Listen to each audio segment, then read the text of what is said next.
समितिको अध्यक्षज्यूलाई केही शब्द बोलिदिनु हुँदा म हार्दिक अनुरोध गर्दछु।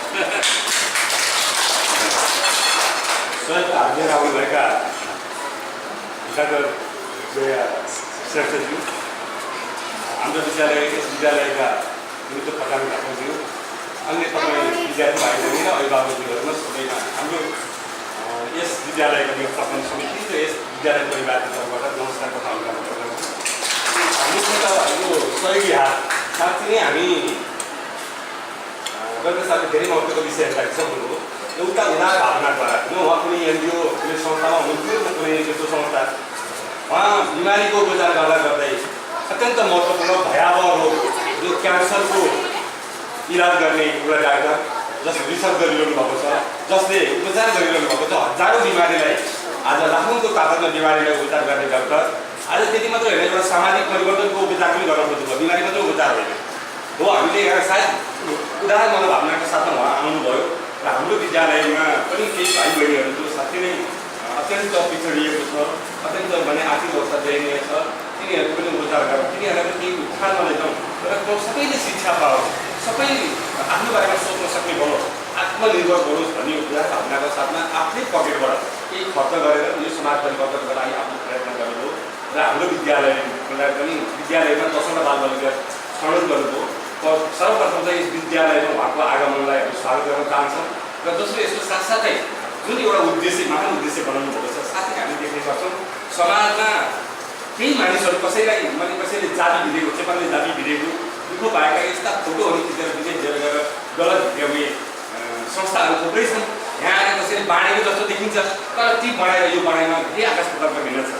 त्यो कस्तो भने कसैलाई दाना दिएको, बाख्रालाई दाना दिनु भनेर कतैलाई ल्याउने, त्यो दानाबाट आफ्नै पेट भरे केही मान्छेहरू हुन्छन्, अथवा अर्कालाई देखाएर आफूले खाने, अर्काको भने नाङ्गो फोटो देखाएर अथवा अर्काको भोको पेट देखाएर त्यो फोटो दिएर विदेशमा बेचेर यहाँ लिएर आएर पैसा खानेहरू पनि थुप्रो त्यस्ता खालका संस्थाहरू छन्। हामी यो विद्यालयमा पनि विभिन्न समयमा हामी यसो गर्छौँ भनेर आउँछौँ, उसो गर्छौँ भनेर आउँछौँ, तर उनीहरूले यो देखाएर तपाईँको फोटो खिचेर देखाएर काम गर्ने गर्छ भने आज यो डाक्टर साहबबाट हामीले जानकारी के पायौँ भने यहीँ आइरहँदा डाक्टर साहबले भनिरहनु हुँदा हामीले के अनुरोध गरेका छौँ भने उहाँ आफ्नो पकेटको पैसा अथवा बिमारीबाट पाउने पैसा, बिमारीबाट प्राप्त हुने उहाँले जानकारी अथवा उहाँले पेसा गरेर पाउने पैसाको एउटा हिस्सा 1% 2% तपाईँहरूको लागि अथवा त्यो पहाडी क्षेत्रमा त्यो विपन्न जाति वर्ग क्षेत्रहरूको मानिसहरूको उत्थानको लागि त्यो भर्खरका मुनाहरू मसिना जो बालबालिकाहरू जसले जीवनको सुदूर भविष्यको ठुलो बाँकी छ, लामो बाँकी छ, तिनको लागि त्यो हरा बनाउनु मैले के मेरो हातबाट मेरो विचारले कति भने गर्न सक्छु भन्ने ढङ्गले भन्ने प्रयत्न गर्नुहुन्छ। उहाँको सब प्रयत्न निरन्तर जारी होस्, उहाँले सफलता पाओस्, सफलता चुन्न सक्नुहोस् र साँच्चै नै उदार मग्न भावनाको साथमा मानिसहरूले देख्ने गर्छन् जति पैसा कमाए पनि मानिसहरू अथवा अरूले देखाएर पैसा कमाउनेहरू पनि उनीहरू आफ्नो परिवारमा आनन्द खुसियाली अथवा चाहिँ विलासिताको साधन र स्रोतहरू मात्रै खोजी गर्ने गर्छ। तर डाक्टर साहब यो विपन्न ठाउँ विपन्न क्षेत्र हाम्रो गाउँमा आएर अब चाहिँ यी भावनाहरू विद्यालयसँग सम्पर्क गरेर विद्यालयका मित्रहरू, विद्यालयका साथीहरूले पनि, शिक्षक मित्रहरूले पनि यसका छनौट उहाँले भनेअनुसारको छनौट गरिदिएर उहाँको आफ्नो सामर्थ्यद्वारा जति गर्न सक्नुहुन्छ यो पहिलो पहल, पहिलो प्रयास, सत् प्रयास यो थालनी गरिरहेको छ। साँच्चै नै भने भोलिको भविष्यमा अलि एउटा चाहिँ अझै यसलाई उदार भावको साथमा अझै उच्च रूपमा यसले अगाडि बढाउनु हुनेछ भने हामीले महसुस अथवा विद्यालय परिवारले आशा गरेको छ र यो कार्यक्रम यहाँ गरिदिनु भयो, हामीलाई पनि गराउनु भयो, विद्यालय परिवारले पनि आफ्नो माने सहभागिता बनाउन पायो, त्यसको लागि पनि हामी धन्यवाद दिन चाहन्छौँ। र मूलभूत रूपमा तपाईँहरूले पनि यो सत्प्रयास उहाँले आफ्नो पकेटबाट, आफ्नो चिया खर्चबाट अथवा अरू केही खर्चबाट जो कटौती गर्नुभएको छ, 10 मुठी चामल खानुहुन्छ 1 मुठी उहाँले कटौती गर्नुभएको छ, अझै उहाँले प्रेरणा दिनुभयो तपाईँहरूले यो भाइ बहिनीलाई कसरी पढाउने, उहाँले एउटा तपाईँहरूको व्यवहार त कम गरिदिएको छ, तपाईँलाई आर्थिक व्यवहार यसको लागि अर्को ठाउँमा केही जानु परेको छैन, तपाईँलाई यो आर्थिक व्यवहार कम गरिसकेपछि तपाईँका रूपमा बाल शोषण गर्ने भयो, उहाँहरू अथवा काम मात्रै लाग्ने कुरा होइन। यहाँनिर त हामी किसान परिवारका हौँ, सामान्य ज्ञान बेलुका काम हुने गर्छन्, तर निश्चित पढ्ने ठाउँमा बालबालिका स्कुल भनिरहे पठाउने, सफा सुग्घर पठाउने, त्यसको बावजुद चाहिँ बिहानै बेलुका बालबच्चालाई पढाउने लेखाउने, विद्यालय आयो आइने यो अभिभावकले आएर ख्याल गर्ने प्राकृतिकहरूसँग बुझ्ने, विद्यालयमा आएर चाहिँ विद्यालय परिवारको बुझ्ने र चाहिँ निरमित पढाउनु भने त्यसो भयो भने साँच्चै नै हाम्रो गाउँको साथको सत्प्रयास अझ उहाँलाई प्रफुल्ल बनाएर म कसैले अझ चाहिँ लागि गरौँ भन्ने साथीले सुरुवात पनि अत्यन्त राम्रो छ। त्यसले गर्दाखेरि तपाईँहरूले पनि यसलाई आफ्नो ठाउँमा अब आफ्नो कर्तव्य बोध गर्नु पर्यो। उहाँले एउटा आफ्नो कर्तव्य बोध गरेर आफ्नो हिस्सा माने उहाँले लिइसक्नुभयो, आफ्नो हिस्सा जो प्रयास गर्नुभयो। अब तपाईँ हामी अभिभावक भएको नाताले हाम्रो हिस्सा पनि हामीले त्यत्तिकै कर्तव्य प्रयाण गरेर हामीले कर्तव्य निर्वाह गर्नुपर्छ। यस प्रक्रियामा लाग्नुहुनेछ र हाम्रा शिक्षक परिवारले पनि यो महत्त्व जोगदानमा साँच्चै नै हामी धेरै हामीलाई एनजिओको चाहिँ सहभागितामा पनि सामेल भएका छौँ। जो कसैले देखाएर कसैले पेट भर्ने गर्थे, उनीहरूको दैनिकीको त्यसमा चलाउने गर्थ्यो। आज त्यसो नभएर आफ्नो पकेट कटौती गर्ने कसैबाट चाहिँ आफ्नो हिस्सा कटाएर जो सहयोग गर्नुभएको छ, दानको सहयोग गर्नुभएको छ र एउटा प्रेरणा दिनुभएको छ।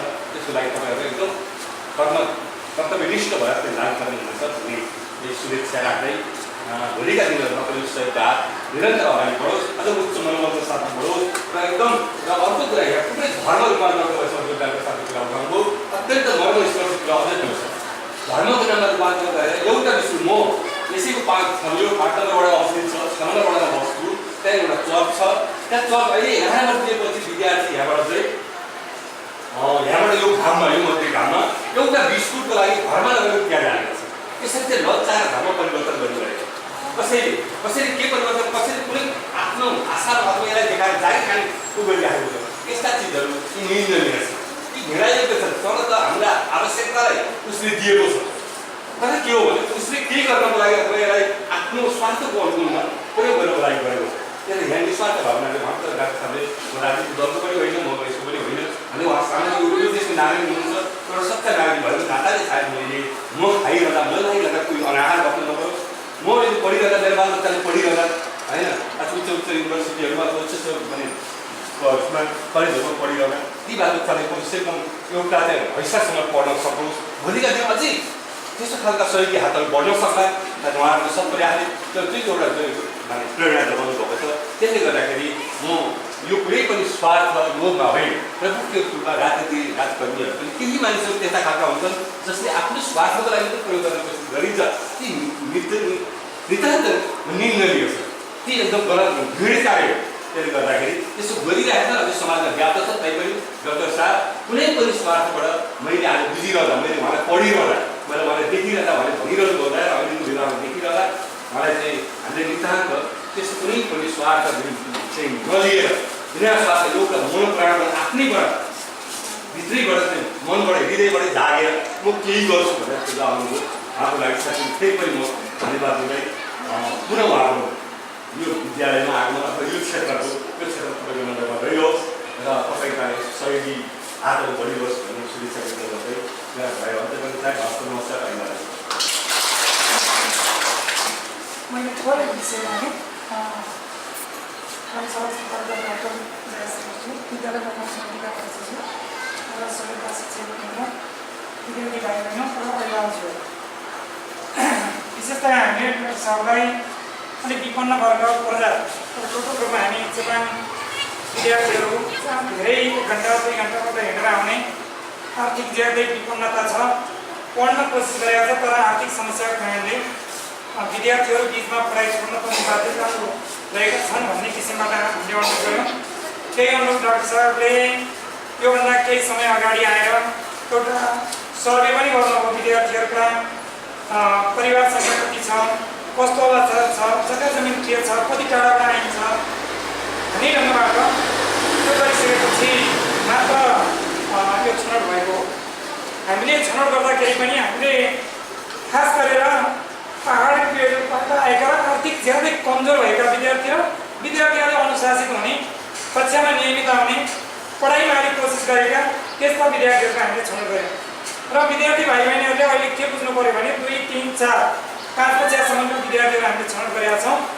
त्यो तिमीहरूले यो जुन डाक्टर साहबबाट एउटा छात्रवृत्तिको रूपबाट निरन्तर जाने भन्ने कुरा छ, तिमीहरू खेल्नु हुने अवस्था रहनु भएन।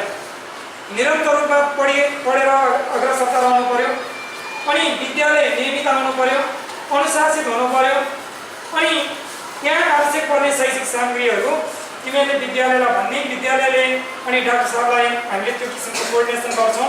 तिमीहरूलाई आवश्यक पर्ने शैक्षिक सामग्रीहरू त्यो ठाउँबाट आउने छ, तर तिमीहरूले घरमा पनि नियमित रूपमा चाहिँ पढाइलाई व्यवस्थापन गर्ने र विद्यालयमा पनि नियमित रूपमा आएर अनुशासित तवरबाट पढ्ने र म भन्ने अभिप्रायका साथमा चाहिँ तिमीहरू अगाडि बढ्नुपर्छ र अभिभावकज्यूहरूले पनि बुझ्नुपर्ने हुन्छ। तपाईँहरूको अनुहारले पनि पक्कै ज्यादै विपन्नता ज्यादै चाहिँ समस्यामा परेको चपेटामा परेको भन्ने आवाज गरेको छ। त्यो भएर आफ्नो बालबच्चालाई काममा लगाउने भन्दा पनि विद्यालयमा पढ्नलाई नियमित रूपमा पठाउने भन्ने तर्फ केन्द्रित हुनुहोस् र यो बच्चाहरूलाई काममा लगाउने अथवा केही काम गरिदिन्थ्यो बाख्रा चलाइदिन्थ्यो भन्ने ढङ्गबाट अगाडि नबढिदिनुहोस्। किनभने यिनीहरूको अहिलेको समय भनेको पढ्ने समय हो। यिनीहरू पढ्दै गएर अलिकता उच्च शिक्षा हासिल गरेपछि तपाईँहरूलाई बुढाबुढी रहँदा पालन पोषण गर्ने उनीहरूले जागिर खाएर त्यो व्यवस्थापन गर्ने कुरामा त्यो चाहिँ सहयोग हुनेछ। र अर्को कुरा तपाईँहरूले नियमित रूपमा आफ्नो बच्चाहरूलाई विद्यालयमा त्यो ढङ्गबाट आउँदा अघि नै हामीले भनिसकेका छौँ। अब डाक्टर साहब चाहिँ क्यान्सर अस्पतालको चाहिँ एउटा वरिष्ठ डाक्टर हुनुहुन्छ। औषधि उपचार गर्ने भोलि घर परिवारमा समस्या भएका, किनभने यो परिवार भनेको अब डाक्टर साहब र विद्यालयको परिवारसँग जोडिएको कुरा हो। तपाईँ हामी एउटै घरको परिवार हो। हामी त्यो ढङ्गबाट हेरेका छौँ। त्यो भएर तपाईँहरूले बेला बेलामा आफ्नो बच्चाहरूको पढाइ कस्तो छ यहाँ आएर विद्यालयमा सोध्ने होइन। रेगुलर विद्यार्थी चाहिँ हामीले घरबाट पढाएका छौँ, स्कुलमा आएको छ कि छैन त्यो बुझ्ने, घरमा पनि पढ्ने वातावरण हिसाबमा ल है सरले यसो भन्नुभएको थियो, डाक्टर साहबले सहयोग गर्नुभयो, समितिका अध्यक्षज्यूले यसरी भन्नुभएको छ भनेर तपाईँहरूले मनन गरेर अगाडि बढ्दिनु होला। फेरि अहिले पायो भन्ने अनि यसलाई मतलब नगर्ने अनि बच्चाहरूलाई चाहिँ घरमै राखिरहने काममा लगाउने यो कामहरू नगरिदिनु होला। अब सबैको ड्रेस अहिले पनि हामी हेर्छौँ तपाईँहरूले पढाएको विद्यार्थीहरूको ड्रेसहरू कोही टाँक छैन, कोही च्यातिएको छ। अब त्यहाँ प्रत्येकलाई तपाईँको चाहिँ सर्ट फ्रक सर्ट प्यान्टको चाहिँ कपडा छ। अब त्यसको सिलाउने जग्गा हामीले प्राप्त गरिसकेका छौँ। अब म्याडमले 10जना विद्यार्थीको चाहिँ सिलाइको चाहिँ मान्छेलाई डाकेर चाहिँ कपडा सिलाउनलाई दिनुहुने छ। अब त्यो हामी बार्गेनिङ गर्छौँ। 400 रुपियाँ सर्ट फ्रक सर्ट प्यान्ट चाहिँ सिलाइदिनु पऱ्यो भनेर अनुरोध पनि गर्छौँ। तपाईँहरूलाई त्यही विषय राख्नको निम्ति यो आज चाहिँ डाकिएको हो। तपाईँहरूले ज्यादै मनन गर्नुपर्ने हुन्छ, अगाडि बढ्नुपर्ने हुन्छ। किताब हामीले निःशुल्क दिएका छौँ। हामी केही समय पछाडि नै छात्रवृत्तिहरू प्रत्येक विद्यार्थीहरूलाई चेपाङ विद्यार्थीहरूलाई 200 अथवा 400 450 300 त्यो रेसियोमा हामी दिन्छौँ। तर त्यो पैसा के भन्दा अभिभावकजीहरूले अब तरकारी किन्नको लागि अथवा चाहिँ भैँसीको मासुको पैसा तिर्नको लागि अथवा ऋण तिर्नको लागि होइन। यो बच्चाहरू पढ्नलाई क्रियाशीलता रहोस्, यिनीहरूले कापी कलम नपाएर पढ्नबाट नरोकियोस् भनेर दिएको कुरा हो। त्यो भएर यिनीहरूले प्राप्त गर्ने रकमहरू कति पनि तपाईँहरूले आफ्नो घरैसी काममा खर्च नगरिदिनु होला। त्यो हामी विद्यालयको तर्फबाट आग्रह गर्न चाहन्छु। अभिभावकजीहरू धेरै टाढा टाढा पनि आउनुभयो आफ्नो विद्यार्थीको पठन पाठनको निम्ति, त्यसको निम्ति भनेर आउनुभएको हो। यसलाई तपाईँहरूले अन्यथा मानिदिनु भएन। हामीले कुनै पनि बेलामा अभिभावकजीहरूलाई डाक्ने आदेश गर्छौँ। हामी के अरे चाहिँ आफ्नो आमालाई डाक्नु के अरे चाहिँ डाकेर ल्याऊ भनेर हामी भन्छौँ। त्यो बेलामा कति पनि घरको काम छ अनि हामी आज जान भ्याएन भनेर नभनिदिनु होला। किनभने तपाईँको बालबच्चाहरूलाई एउटा अगाडि बढाउनको निम्ति हामीले कोसिस प्रयास निरन्तर रूपमा हामीले गर्छौँ। यो विषयवस्तु राख्दै डाक्टर साहबलाई विशेष धन्यवाद। विद्यालयको तर्फबाट विद्यालय व्यवस्थापन समितिका अध्यक्षज्यूलाई विशेष धन्यवाद। किनकि हामीले हाम्रो बिचको परिवारका हिसाबले अभिभावक विद्यार्थी अनि एउटा चाहिँ विद्यालयलाई सहयोग अथवा विद्यार्थीलाई सहयोग गर्ने डाक्टर साहब हाम्रो बिचमा रहनु भएको छ। म सबैलाई विद्यालयको तर्फबाट हार्दिक धन्यवाद दिँदै यो छात्रवृत्ति कार्यक्रम यही समापन भएको घोषणा गर्दछु। हस्त धन्यवाद। एउटा फोटो डाक्टर साहब यो ग्रुपमा